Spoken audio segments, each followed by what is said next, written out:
So Sony has announced that they will be ceasing production of discs for new games released on PlayStation consoles as of January 2028, which I'm assuming will be right around the time that they begin to ramp up towards next-gen consoles in earnest. This news comes not even a week after Sony announced that 551 Studio Canal movies will be removed from users' PlayStation Network libraries on September 1st of this year. Sony says that the films are going away, and I quote, due to our content licensing agreements, meaning that because they're temporary licensing agreements with these movie distributors or production companies have run out, even if you bought, not streamed, not subscribed to, but bought these movies outright, you will no longer have access to them because you never owned them to begin with. We just need money. One more decent take. So, in short, they're announcing that over 500 movies are disappearing from your PSN library because of licensing agreements, just under a week before announcing that they'll soon be doing away with all disc-based releases and going fully digital for all video games moving forward. Serious crap! Now, this is gonna blow your mind, but games also have temporary licensing agreements. Sometimes foreshadowing is relatively obvious. By the way, it's worth keeping in mind that this decision doesn't just affect PlayStation's first-party releases. This is just as relevant to third-party releases, because Sony PlayStation produces the disc-based editions for those as well. Or do you think next-gen, third-party studios are just suddenly going to start producing their own disc-based releases? Will there even be a disc drive for said disc-based releases? This is important for putting things into perspective because if you were looking forward to the possibility that Rockstar might eventually produce a disc-based PS6 version of GTA 6, Sony just killed that release. If you were looking forward to Square Enix eventually repackaging the FF7R trilogy in one multi-disc PS6 release, Sony just killed that release as well. Insert whatever your favorite example of this idea is, and once again, Sony just single-handedly killed that release. Anyway, back to whatever I was talking about. This news also, ironically, comes right after PlayStation's first-party studio, Insomniac Games, announced that Wolverine's physical release will be coming with a disc. And that was, of course, specifically to quell broader concerns in response to the announcement that GTA 6's physical release would not be coming with a disc. Then Sony immediately turns around and announces that actually all of their releases will be fully digital moving forward, and that the closest thing to a physical release we'll be getting after 2027 will be exactly the same type of release as GTA 6's Code in a Box. I guess irony can be pretty ironic sometimes. Also, I don't know if you saw these, and they're deleted now and have since been replaced by ads featuring digital-only consoles without disc drives in the images, but they also did this ad campaign about a week and a half ago, advertising PlayStation 5 as the best place to play GTA 6, and had the gall to advertise it with the disc-based PlayStation 5 models. What were they thinking? Once again, the irony of all this within the span of a week and a half is just freaking palpable. By the way, it's worth keeping in mind as we enter this digital-only console era that the PS5 Pro is already nearly $1,000. That is $900 before taxes, and it doesn't come with a disc drive. So will the PS6? Or does this announcement herald the inevitability of a PS6 releasing with no disc drive functionality of any kind? That only seems natural if they're no longer going to be producing game discs anyway and are moving in a fully digital direction, right? You could obviously argue otherwise if you want to think of the console as a dedicated multimedia machine with physical capabilities, but it seems obvious that they're focused primarily on digital media now, which probably already makes more money anyway, especially in the medium of games where something like 80% of sales are now in fact digital. Allegedly! Sony says that 80% of the sales are digital, which may be very accurate, but the problem is that they're also including games that don't have physical sales, so there's just no way for anybody to buy them physically, and that number skews what they're saying. It's kind of as if McDonald's is trying to prove that their Big Macs are the best because 100% of people who buy Big Macs buy them at McDonald's. Well, yeah, that's true because you can't buy them anywhere else. Just like when you buy a digital game that's only available digitally, of course you're going to buy it digitally because you can't buy it physically. And so some people who are way smarter than me released some charts with the numbers that they had access to. But now to be fair, even the chart is skewed in the opposite direction because PlayStation also counts those codes in a box as physical sales. So we don't really have direct numbers to be able to compare. And that's kind of what PlayStation wants, so they can just tell you how it is. Counterpoint, both Capcom and Square Enix reported similar ratios of digital to physical sales, with digital sales dominating at round about 80% in both cases. And while they're both massive companies with large sample sizes, they obviously don't have the same kinds of massive digital distribution platforms as Sony to skew numbers with massive libraries of digital-only games. So where does the truth really lie? It's difficult to say, and I don't want to get totally bogged down on that topic here, so I'll hope that I've provided you with a decent argument on each side and return to the question of the PS6 disk drive. And it's worth asking the question, would they really consider it worth the extra costs to have a physical drive just for movie discs on a game console? I remind you once again that the PS5 Pro is already nearly $1,000 without a disk drive. Also, games are larger than ever, and hard drive storage is more expensive than ever. Thanks, AI. And Sony has already made it explicitly clear recently that they have no intention of taking what they call substantial losses on production of next-gen consoles, as so many console manufacturers have conversely done with the traditional console sales model. So, worst case scenario, and I would say worst case scenario is seeming more and more likely at this point, I would go ahead and start preparing your anus for a $1,000 plus PlayStation 6 with no game discs and no disk drive. Bend over just a little further. And of course, you get to continue paying just to play online. But maybe that's too presumptuous and too cynical of me.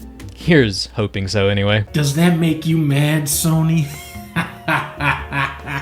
It's called physical media, son. That means I got this game for life. Come for my collection. I would love to, like Xbox is trying to do. I just feel like Microsoft would come out soon and say like, hey, we're not gonna end physical media. We're gonna keep making discs. But the reports don't seem to follow that. Everybody is seemingly saying the same thing, that Project Helix won't have a disk drive, and I just don't fucking get it. Now, all of this is nothing new for Sony or their subsidiary companies. Just 2 years ago, I made my video, Crunchyroll is Killing Media Ownership. Go check it out for a much more detailed breakdown, but all you really need to know here is that Crunchyroll is now owned by Sony, and the moves in the anime licensing and distributing industry and the video games industry are, in my opinion, as much as people love to constantly insist on strictly separating the two, very much reflective of one another under greater Sony. In my opinion. How so? Well, through Sony's acquisition of Crunchyroll and the merger between Crunchyroll and Funimation,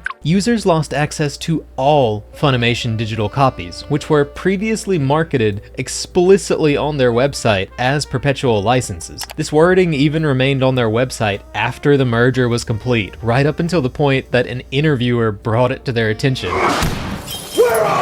At which point it was, of course, immediately scrubbed from the website. And although this merger was branded with slogans like, all your anime, all in one place, and working together to give you more, the reality was that around 300 anime licenses for shows on the Funimation website were trashed through the closing of Funimation, and end users naturally lost access to the ability to stream all of those shows, as well as, of course, all of the aforementioned complimentary digital copies, which came bundled with physical Funimation releases. And how did they make this up to their customers? By offering them a few free months of Crunchyroll subscriptions, of course. You will never get your fucking money back. This is to say nothing of the fact that Sony has been pursuing an aggressive monopoly through corporate buyouts, even attempting to buy out Kadokawa Corporation, Japan's third largest publisher last year. They've even senselessly shut down companies after buying them out, in just the same way that Sony PlayStation has shut down studios for stupid reasons after buying them out and putting them on projects that they weren't suited for. In the case of PlayStation, that would of course be studios like Bluepoint, and in the case of Crunchyroll, well, that would be physical distributors like Right Stuff, as well as about half a dozen UK distributors which have since been rebranded as Crunchyroll. But that's obviously only tangentially related. It just helps to paint a picture, as I said, of the horrendous but very much unified vision of modern day Sony, be it East or West, be it anime or video games. And that vision is very blatant and obvious. Corporate consolidation to the point of aggressive monopolization of all of their industries. Those are the facts of this world,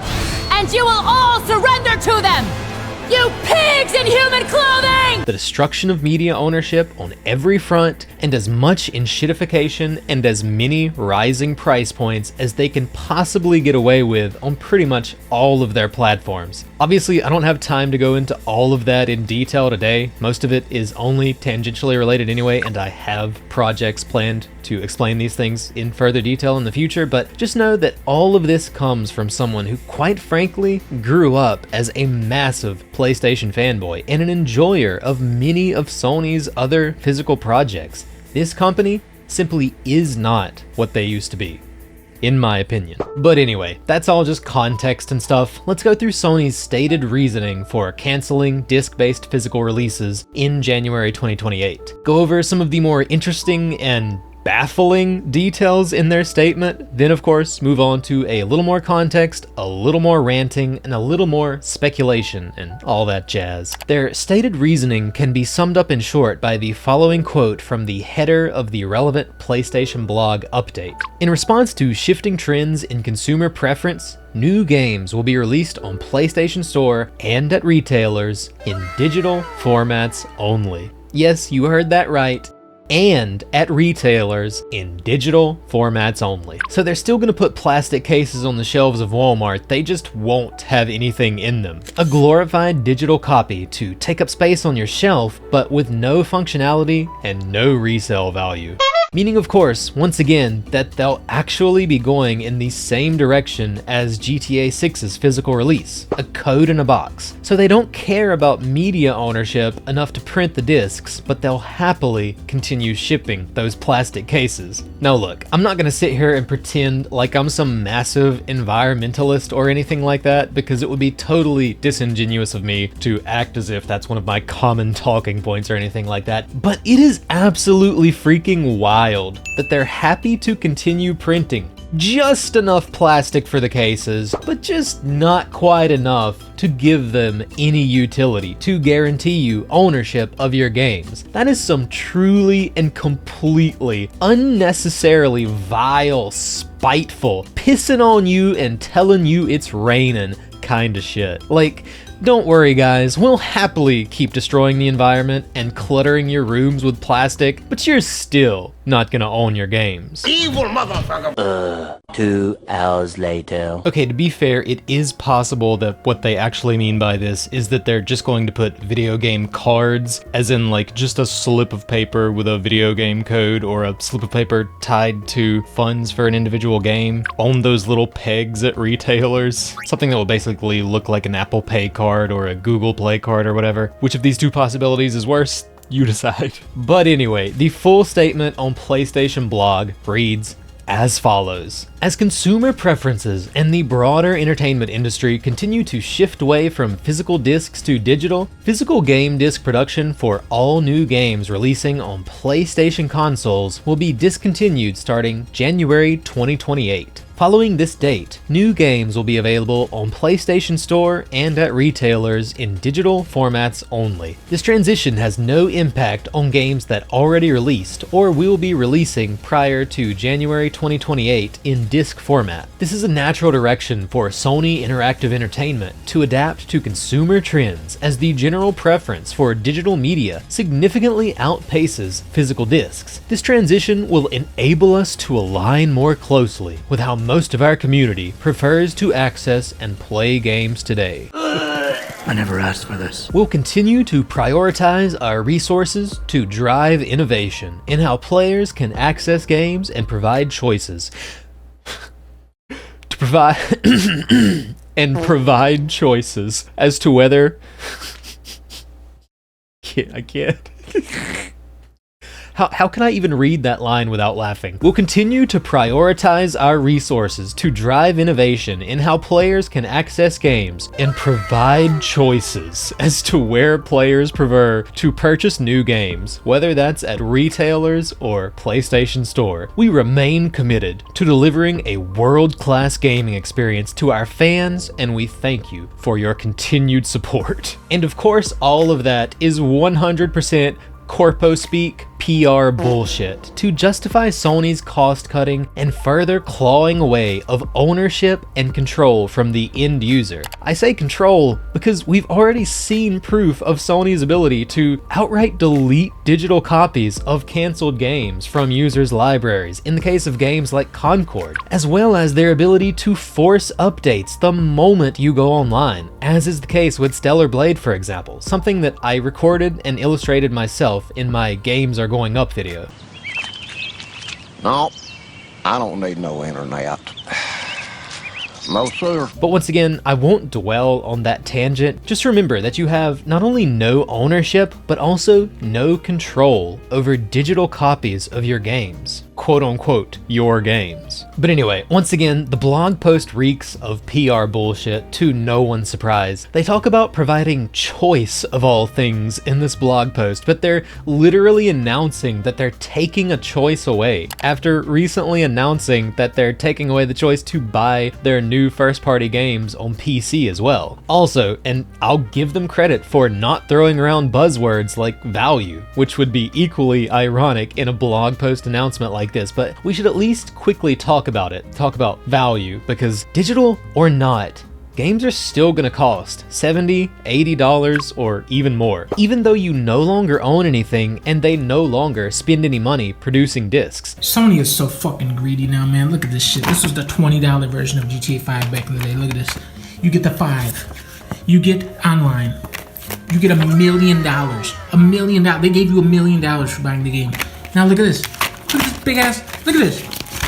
No. Check this. Look at that. That's the $20 version of the game. You get this huge map of Los Santos. GTA 6 doesn't even give you the disc for the $100 version, man. Greedy ass fucking Sony. There's also no more need or incentive for discounts since you can no longer resell any new video game releases on the used market. And as Legacy Killer HD illustrated in his video a few days ago, digital is not always cheaper. It's often actually more expensive. And once again, it of course has fewer options, not more. Look at the pictures of physical versus digital on PSN for older titles. Astrobot, $39 on Amazon, $59.99 on the PlayStation Store. God of War Ragnarok, $33 on Amazon, $70 still on the PlayStation Store. $39 for Gran Turismo 7 on Amazon, $70 still on PlayStation Store. And then The Last of Us Part 1, with a little remake or whatever, $35 versus $70. It's all about less consumer choice. That is what they're doing here. Now, while I don't by any means think that Sony had to do this, although investors might well be pushing for it, they are a publicly traded company after all. But while I don't by any means think that Sony had to do this, we have to be willing to give the devil his due here. Something like 80% of video game sales come from digital now, and it's important to be honest and admit that we as modern gamers are at the very least somewhat to blame for this, because we so often give way to the temptation of convenience and instant gratification and the siren song temptation to be a part of the discussion of current thing. We just have to have the newest thing the moment it comes out, however we can get our hands on it, even knowing that we already have access to thousands of great games, many of them free, endless backlogs. And I can confirm this very easily by the conversation that I had with my cousin immediately upon us finding out about this news. And I want to make it clear, I'm not just trying to throw shade at anyone here, him especially. I'm like, what do you say fuck me for? I'll at least try to be self-aware enough to admit here that I have been just as guilty of this as anyone on many occasions, giving way to impatience and convenience and the like. But the conversation we had, I feel that it was a really beautifully disgusting microcosm of this mentality as it exists within the common modern gamer. He was mad about the news, just like me, naturally, as I'm sure many people are wherever they lie on the spectrum as it concerns how much different people value video game ownership and physical copies. But he himself buys most of his games digitally recently. He told me that one of the main reasons why is because he can never seem to get prompt, timely access to physical versions of the games, especially the new games that he wants at retail stores like Walmart anymore. Often that's new PS5 releases, but the most recent example he gave to me was the new Star Fox remake. So it's certainly not a console specific thing. And that's totally fair. That has 100% been my experience as well. Physical retail stores do not reliably stock games the day of release the way that they used to. Certainly not in our neck of the woods. It's incredibly frustrating. And at times like this, it almost feels like an intentional part of the trend towards digital only. Allegedly! I told him in response that he could just as easily just order the game on Amazon and get a physical copy. His response? Yeah, but then I can't be sure that I'll get to play the game the day it releases. The burning you feel? It is shame.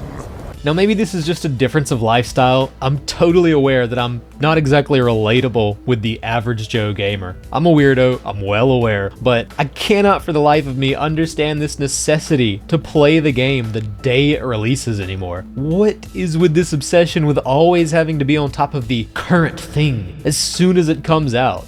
I just don't see any real value in it, especially when most new games are mediocre and very samey. And we once again have an endless backlog of great games that so many of us still haven't played. It all comes back to FOMO. If you don't know, it's the fear of missing out. It's when you see everybody else experiencing something and you want to experience it too. And it's the #1 moneymaker in gaming. GTA 6 is the ultimate FOMO product. Take-Two and Rockstar are taking full advantage of that. Once again, I'll try to be self-aware here and admit that, on the opposite end of things, I do somewhat have the same issue with new seasonal anime. I still watch tons of old stuff, but, just to try to give the devil his due once again, I do know what it's like to want to be up to date with the current seasonal anime, so I guess I can kind of relate to it. I don't know, I guess I just don't feel the same way about video games. But anyway, I'm going off script, obviously. I understand people want to be able to talk about the game that they're excited about while they're relevant, while everyone else that they know is currently playing and talking about them, blah blah blah. But personally, I think we'd all be much better off if we cast aside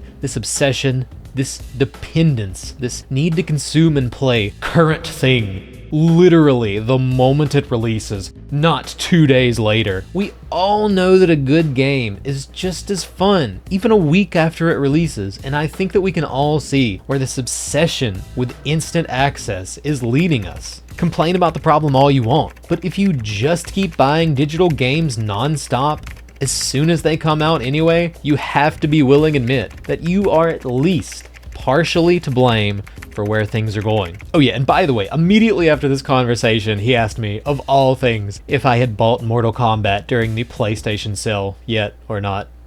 Irony can be pretty ironic. Yes, behold, witness the depths of modern gamer consumerism and tremble in fear. This is what we're dealing with. Look at it! It's ugly, isn't it? Immediately after complaining about this exact problem, goes right back to asking me, so have you bought this game digitally yet? Once again, not trying to judge anyone, not trying to shame anyone. That's a fucking lie. That's not the point, not just trying to throw shade. I'm just as guilty of these things as anyone. But I do think it's worth repeating, perhaps just as importantly because I'm guilty of it, it's worth repeating. If you really care about this, you've got to have a backbone about it. You have to draw a line in the sand at some point. Otherwise, all you're complaining is pointless.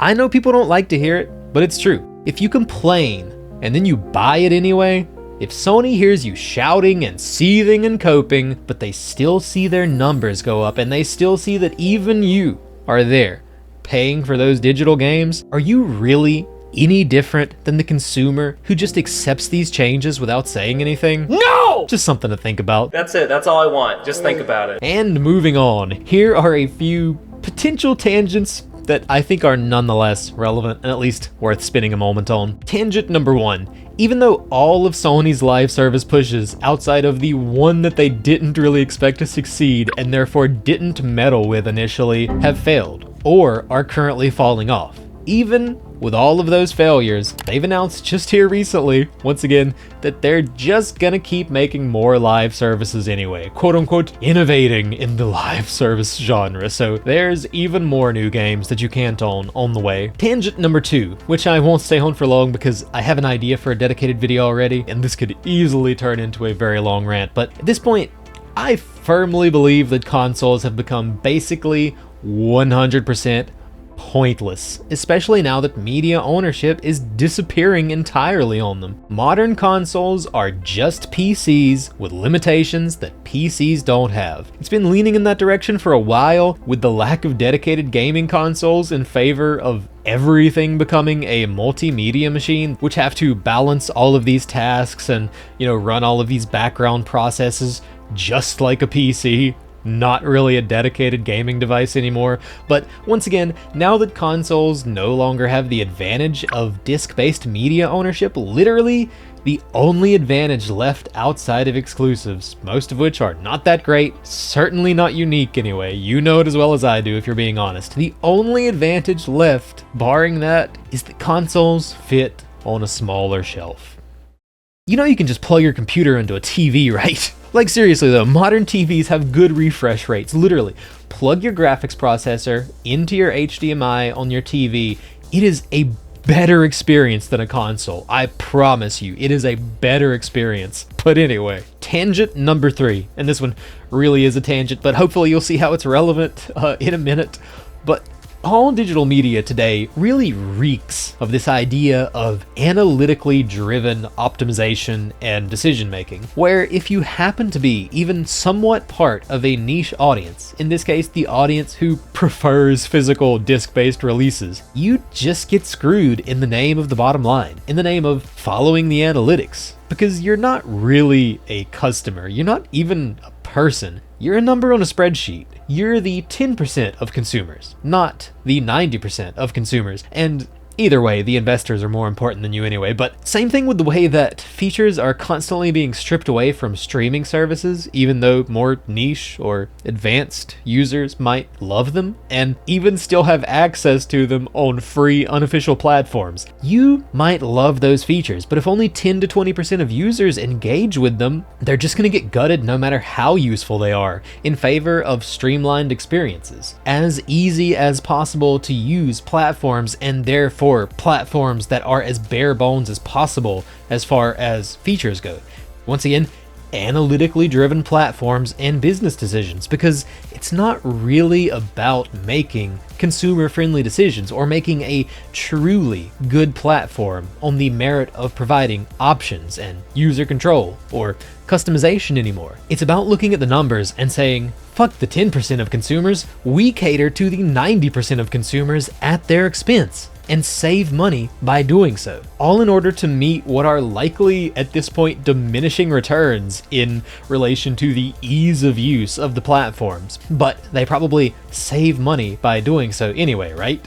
By not having to host platforms with all of these features. And of course, in this case, by not having to print discs or run disc printing distribution processes. By the way, and I'll wrap it up after this, but one of the more common comments that I got on my last big video on Crunchyroll killing media ownership was, why focus on Crunchyroll when everyone is doing this anyway? And I'm sure that the same sentiment could be made here about Sony, but Sony is a global media conglomerate with massive influence over both Eastern and Western markets, with control over video games, movies, music, and anime. Anime, which they damn near have an outright monopoly over at this point, having Sony, Sony Pictures, Aniplex, a huge production company, Crunchyroll UK, and all of the distributors in the UK, as well as, of course, now, if not the largest investment in, one of the largest investment in, once again, Kadokawa Corporation, the third largest publisher in Japan. Once again, damn near an outright monopoly over anime production and distribution. Setting Nintendo aside, who has the unique advantage of being basically the only console manufacturer who still makes stylized games with at least somewhat of a fun-first design philosophy. Barring them, Sony is currently dominating video games with very little competition in the broader markets, and especially within their personal niche, which I guess now is, you know, hyper-realistic, cinematic, sad dad games. Like this one. Uh-oh, does that make you mad, Sony, to see that? You don't even want people to know this game exists, kid. I'm playing this game every day still, because I got it in physical media. Kid, are you mad about that? So they probably feel like they can get away with just about anything right now. They have their own distribution means and their own centralized digital storefront, and they even produce many of the Blu-ray discs themselves. They have such an outsized influence over these trends, it isn't even funny. So there's one, hopefully, very big, very obvious reason why I often single them out. But the people are retarded. It's also just the fact that they have ownership and control over so much of the stuff that I personally love. But just understand that Sony is a huge freaking deal, and their influence will be felt throughout every industry, all throughout the world, for better or for worse. And that better or worse part, that's mostly, in truth, going to be up to us as consumers, whether or not we have the backbone to actually put our money where our fucking mouths are. And Doom Post rant over. I'm sure that there will be 1,000,001 videos on this topic. I'm sure there already are, but I'm hopeful that I could at least provide a bit more context and a bit more of a bird's eye view of the multimedia aspect of things than most of those other videos will. Either way, I think that this is something that is worth all of us talking about, and I'm hopeful that if we make enough noise in unison and all help to remind one another that there are those of us who actually care, a lot of us, I think, that we might actually be able to make a difference. Everyone who's pissed about this right now canceled their PlayStation Plus subscriptions. Mine is not active right now, by the way, hasn't been since the last time they did something that pissed me off like this, but if all of us canceled our PlayStation Plus subscriptions and stopped buying digital games for at least a few months, like hopefully 3 to 6 months, at least enough to harm them in their actual freaking financial quarterly reports, it would send a very difficult to ignore message alongside all of our hooping and hollering about this. So once again, make some noise, discuss it in the comments and all that jazz, but for the love of God, do more than just talk about it. Cancel a subscription. Buy a physical game. That makes them so mad. That makes them so mad. Holder getting pissed when I'm holding this right now. 3 games on 1 disc, son. Oh my goodness. Decide not to buy a digital game that you were planning on buying from Sony. Buy an indie game instead through Steam or GOG or a third-party distributor. Play an old game that you already own and you already know you like anyway instead. Do something real about it. Don't just shout about it into the void of the internet and call your job done. Your job is not done. You haven't accomplished anything if all you do is yell about it for a day and then move on. Don't ask questions. Just consume product and then get excited for next product. But anyway, be back soon with whatever project I finish editing next, to be honest, and peace as always. I bet it pisses him off so hard to see this game. Beyonce 2 Souls is one of your best games on the PS3. 1 Beyonce, 2 Souls, 1 Ring to rule them all. Does that make you mad, Sony? Sonic's Adventure. You can save the world or ruin it by getting rid of physical media. Guess which one we know you picked, son? Does that make you mad to see that, Sony? Ah, the glory days, back when you guys did good games instead of Concord. If this came out today, they would have to call it Uncharted Zero, Sony's deception. You don't get the game.